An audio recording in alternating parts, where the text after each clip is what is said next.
Hey, Gypsy friends. I'm Sarah. I just wanted to take a minute to stop by and do my first Facebook Live video with all of you. And I thought that Monday might be a good opportunity to talk a little bit about stress. Because as I sit here, sort of making my running to-do list for the week, I am starting to feel overwhelmed by all of the things that I have to do. And oh, hey, there's my sister. Hi, Jen.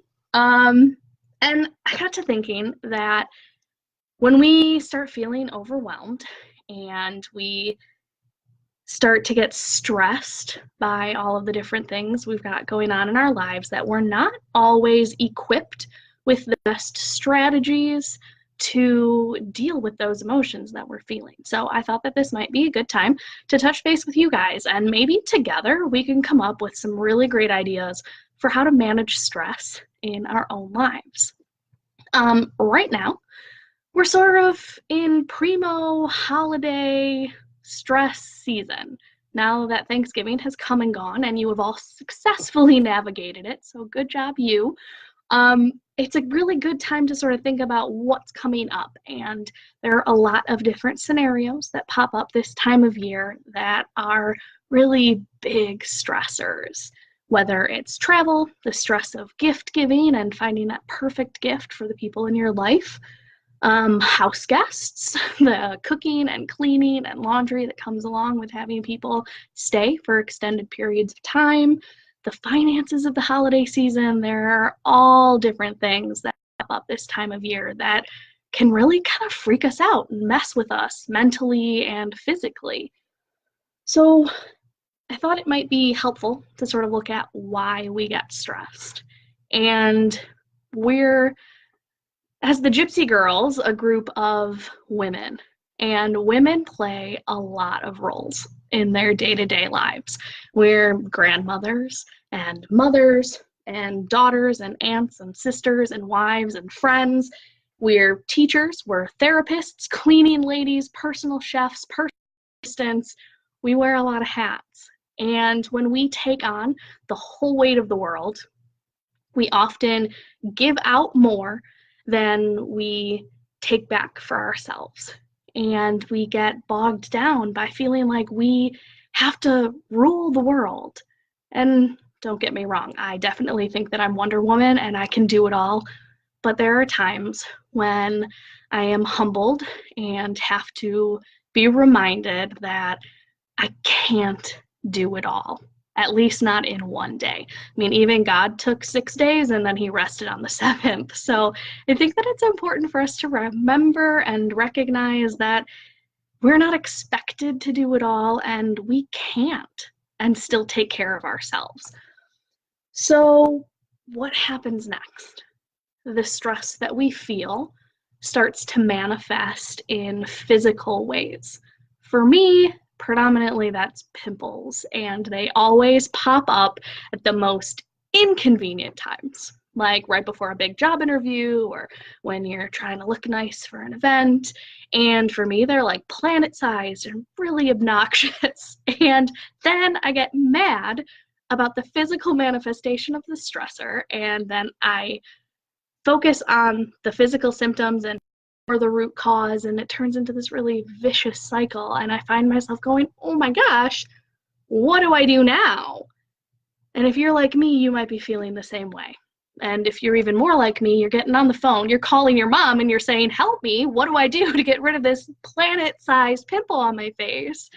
And she's usually got some really stellar ideas. But I think that it's important for us to recognize within ourselves what we need to combat our own personal stressors, because what works for me might not work for you.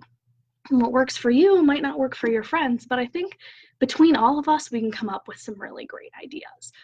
So I made some notes for myself. You might see me occasionally glancing down so I can sort of keep track of my life here, but I took a minute to write down some of the things that work for me in terms of combating stress on a day-to-day basis. And some of these things might work for you, some of them might not, but these could be things that you set aside a set amount of time for, like My mom does a meditation every morning. She makes sure that before she starts her day, she takes a set amount of time to check in with herself and make sure that she's grounded and ready to greet whatever comes at her on that day.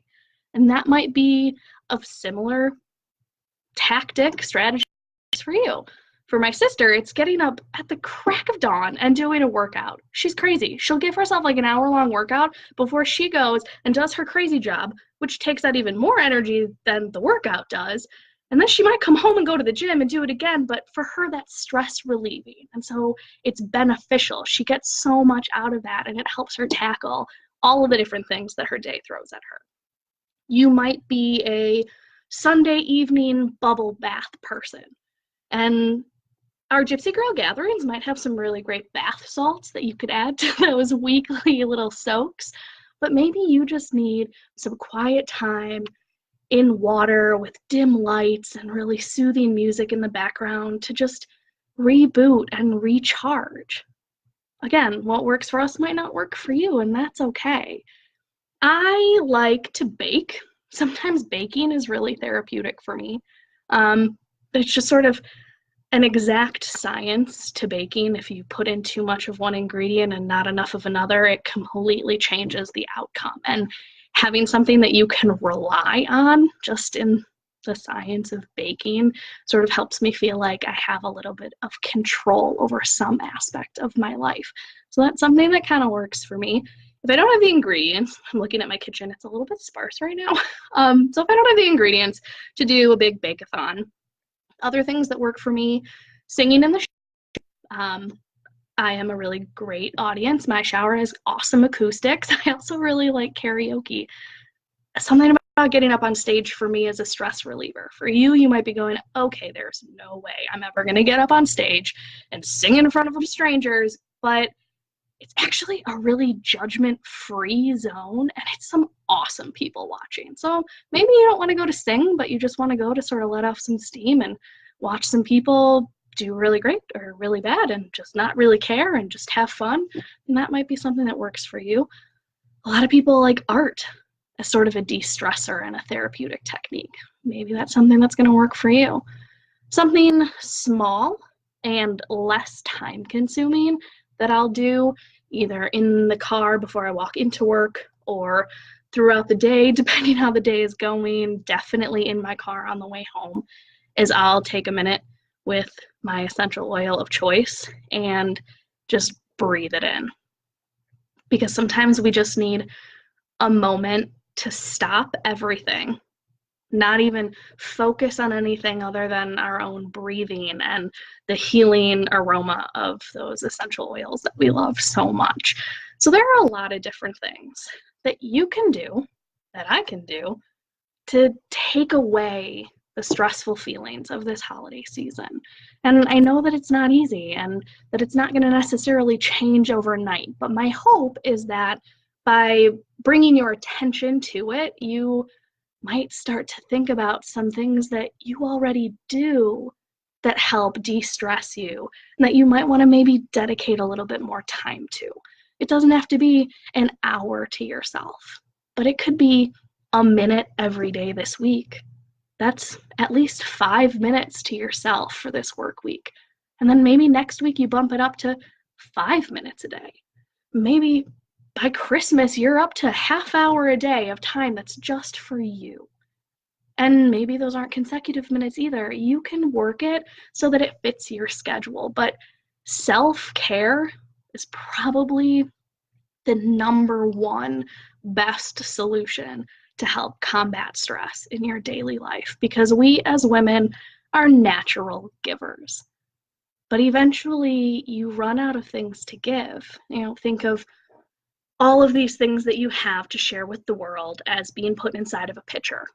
And as you pour that pitcher and you give to the world, well, if you're not recharging so that you can put more into that pitcher, eventually it's going to run empty. And you'll be so worn out that not only will you not have more to give to the people that you love and you care about, but there won't be anything left for you.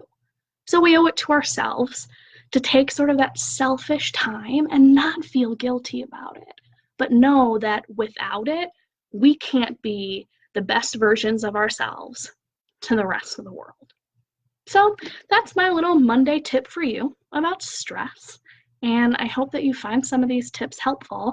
And absolutely put in the comments below things that work for you that maybe we didn't talk about today. Or maybe you'd like to do a stress management Gypsy Girl gathering. Maybe that's something that really appeals to you. My sister's texting me right now. Maybe she has some ideas. I'm not really sure. But comment below and let us know what you think and how you're feeling and what stress relief tactics work best for you. And maybe by sharing those ideas below, you might just help out somebody else who is really needing some tips and tricks this week. So that's all for now, and thanks for stopping by.